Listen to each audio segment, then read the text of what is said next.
I've got to make two promises to you. I'm going to trust you, and I'm going to be trustworthy. I'm going to trust you, and I'm going to be trustworthy. Roman numeral 2. Being trustworthy is not the equivalent of being flawless. Being trustworthy is not the equivalent of being flawless in character or performance. It's not about being perfect. Now, I'll let you feel this in yourself. Being trustworthy means to be worthy of trust. Isn't that neat? That's what the word means.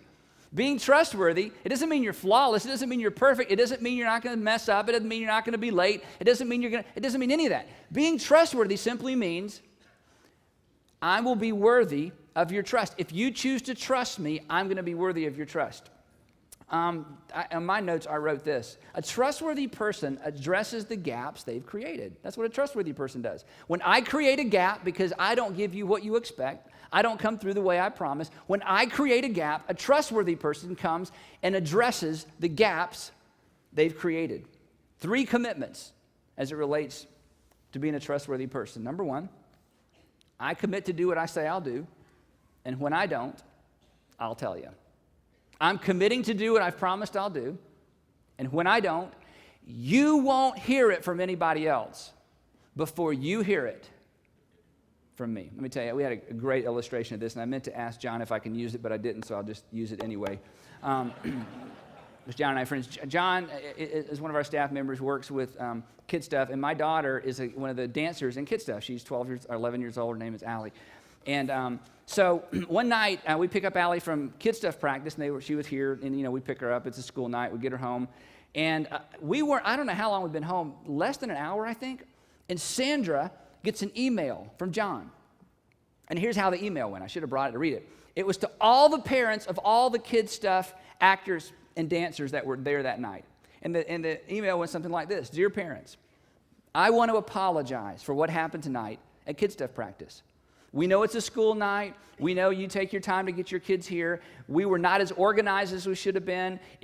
The kids, I'm sure some of the kids felt like it was a waste of time. We really just did a poor time. We did a poor job with time management.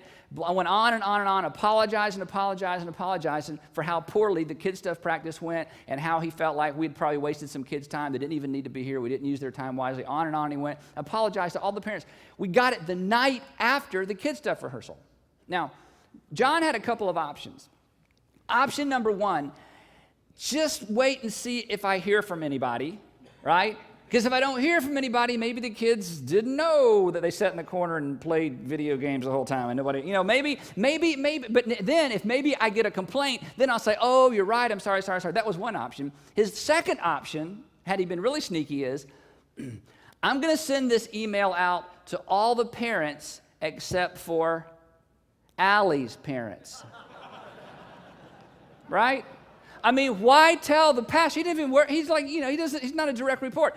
Why tell the pastor that we wasted his daughter's time? I mean, this is like a really poor reflection on Kid Stuff. It's a poor reflection on the church. Oh my gosh. We'll just don't send it to the Stanleys. Just send it to everybody else. And then if they find out, because you know what? When Allie came home, she never brought it up. Now, you know what? When I got this, I was overwhelmed. Now, as a senior pastor, senior leader, you got to run this through the grid of how you would have responded. I was so thrilled. In fact, the next Monday in staff meeting, I had him stand up. I said, hey, I got a story, and he didn't know what's going on. And I said, the Kid Stuff, and they had this horrible deal, and it didn't go well, and I kind of made it sound worse than it really was. And he's like, what is this, like moment of public humiliation, I said, let me tell you what John did. John owned it before anybody had a chance to complain. And not only did he own it before, in other words, there was a gap. Here's what we expect, here's what we experience. Gap. He owned it before anybody had a chance to complain, and he even allowed the senior pastor to get the email, and he could have easily taken my wife off that list. And I said in front of the whole staff, John, that is extraordinary leadership. Because trustworthiness is not about being flawless. Trustworthiness is I'll do what I say I'm going to do, and when I don't, I'm going to be the one that tells you. You're going to hear it from me first. In fact, I told him, I said, you know what? As a result of that, I'm a parent too, okay, not just a pastor. I have more confidence in trusting my daughter to your care because now I know if something goes wrong, I won't have to find out about it. I don't have to come searching around. I don't have to ask a bunch of questions. I just know from this point forward, you'll let me know before I have to find out from anybody else. You have increased your trust with me, not decreased it. He breathed a sigh of relief, and everybody clapped, and he sat down. Okay, so it's fun to be in staff meeting. The point is this. When it comes to trustworthiness, I commit to do what I say I'll do, and when I don't, you're going to hear it first from me. Have you made that kind of commitment to the other staff members on your team? Second commitment. I commit not to overpromise and underdeliver, but if it looks like that's where things are headed, I'll tell you. Now, speaking as a senior pastor, and the staff that works directly for me, they know this, and I bet you're the same way. I hate surprises. I hate them. Now, I don't mean birthday. I don't even really like that either, but that's the personality issue, I'm sure. But I don't, in other words, if something's going to be terrible, please let me know before I get there. And then it's terrible, and I'm like, this is terrible. Well, we knew it was going to be terrible. Well, why didn't we just not do it? Well, we don't hurt anybody's feelings. I'm like, well, you're hurting my feelings, and you're hurting everybody's feelings here. Now I'm going to have to go hurt feelings. Anyway, just kidding. So, in other words, don't listen, if you've messed up, don't surprise me. Just let me know before I'm going to find out anyway, right? And there's that thing again, it's a little bit of a personality thing, but this is part of being trustworthy. Trustworthy is I'm going to deliver on my promises, and if I realize I'm not going to be able to deliver on my promises, I'm not going to sit around and hope you don't find out. I'm going to let you know beforehand. And when that happens, you don't lose trust, you gain trust, because trustworthiness isn't about being flawless. It's simply about doing what you say you'll do and letting us know if you're not going to be able to. The third commitment is if you confront me about the gaps I've created, I'll tell you the truth. If you confront me about the gaps I've created, I'm going to tell you the truth. Now, we resist this because we're afraid. And senior leaders, let me say something to you as well, senior pastors or maybe your education director or your sort of a staff, over staff. Oftentimes, the reason people don't come to us first and they just hope we don't find out is because they fear our response. And generally, the reason they fear our response is because they have seen our response and they have something to fear. And senior leaders, we think that's leadership. We think getting all bowed up, all powered up, and for once I know I'm exactly right and you're exactly wrong, and that never happens at home, but it certainly happened here, I know I'm finally right, and now you're going to get all powered up, and son, let me sit down and tell you when I was your age and you did all this stupid things where you're right, and somebody walks out and they're all beat up. You know what? Next time they screw up, how motivated are they going to be to tell you? Zero. You know what you've just said? You've said, and next time you mess up, you better do a better job hiding it. That's the message. Look, when somebody messes up and you can't change the past, why would you punish that? Why would you not want to create an environment where everybody knows, you know what? It was an honest mistake, and as soon as I tell them, hey, no big deal. The other day, you may have seen this on the internet. It was up briefly. We had a fire alarm. First service a couple of weeks ago, and I'm up here, and this, you're not going to believe this. I got eyewitnesses, hundreds to tell you the truth. I'm giving an illustration about fire. I promise. And I said it's about the forest fire, and it starts with a match, and a little match burns the whole forest down, and because you apologize, it doesn't make the forest come back, and how could something a little bitty as a flame burn out, making this big fire, and the fire alarm goes off. So half the people think, oh, cool illustration. It's like, boo, boo. And the lights are flashing. And I'm like, I can't believe this. Right in the middle of service. So we have to exit. Okay, fortunately, we'd taken the offering. But anyway, we had to exit. Everybody had to leave. Right?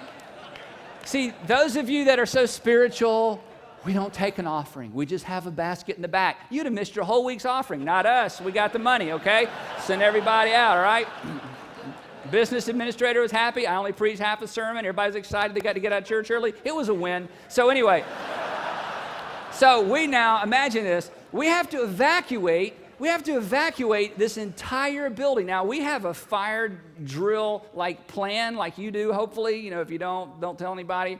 But we'd never, practice it. And come next Sunday, we're going to have a fire drill. You got, I don't know how many, 3,000 children and, 700 middle schoolers, and they're all going this way, and they're going this way, and we got to make all the adults go that way. And, of course, my my baby. It was like, no, ma'am, you got to go out of the building, my baby. And we fortunately didn't have a lot of that. And they're out there. It was really kind of funny because if you're out there in the back, you can look through the glass and you see your baby going out that way, but we're making you go that way. So there's all that parental separation thing, So we didn't know how it's going to work. So we have to evacuate the whole building.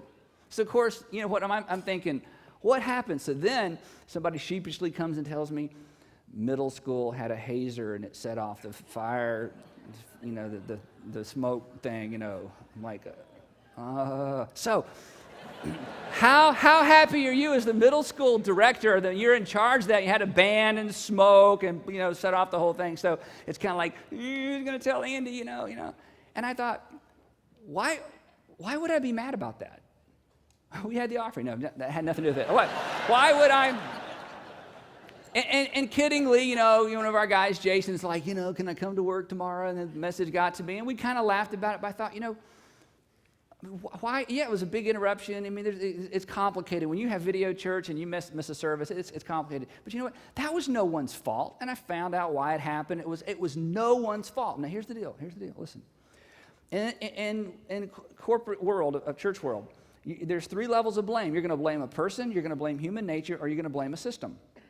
You're going to blame a person, you're going to blame human nature, you're going to blame a system. Blame a person. He should have known better. You come in my office tomorrow morning, and son, do you realize it cost us? And it cost us. It actually didn't cost us, but it could have cost us. And we did this, and a video, and a banner, and internet. I mean, who gains anything from that? And I would have been right. You blame a person, you blame human nature. Well, anybody in middle school, they're all a bunch of immature people running around middle school, If you work, blame human nature, or you blame a system. We had a system problem. It's nobody's fault. But the question is, when there's like a big interruption, here's the question to ask. What is the first line of response from the people who are responsible? Is it, oh my gosh, they're going to kill me? I mean, nobody looks forward to going and explaining, we set off the fire. I mean, it's not like a joy, but in other words, what kind of culture have you created?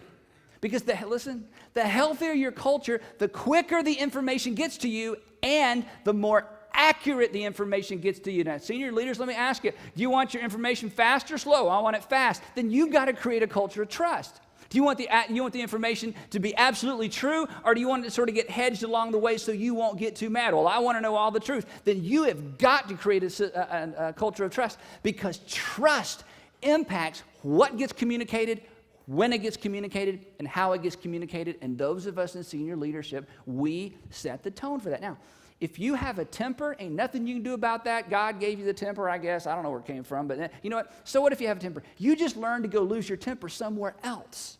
It's okay. Get in your car and scream, or, write an email and delete it, or send it to somebody else to delete, But listen, don't bring all of that negative energy to bear on people you have hired to work with you in your organization. There is no win in that. There's a temporary win because you feel good, by golly, you were right. There's no win because that tone trickles all the way down through the organization.